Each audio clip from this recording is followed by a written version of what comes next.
ആ അത് അവന്നെ പറഞ്ഞത് അത് ആ മകൻ നോക്കണ്ട മകൻ ഏറ്റെടുക്കണ്ടല്ലേ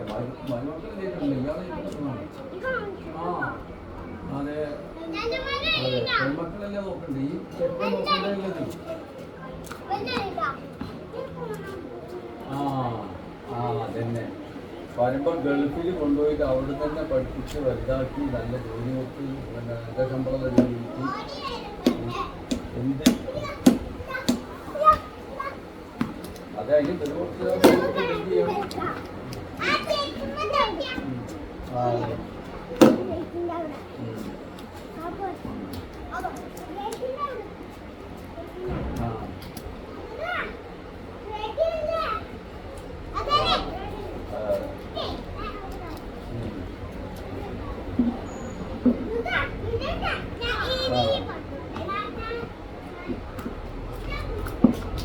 അതെ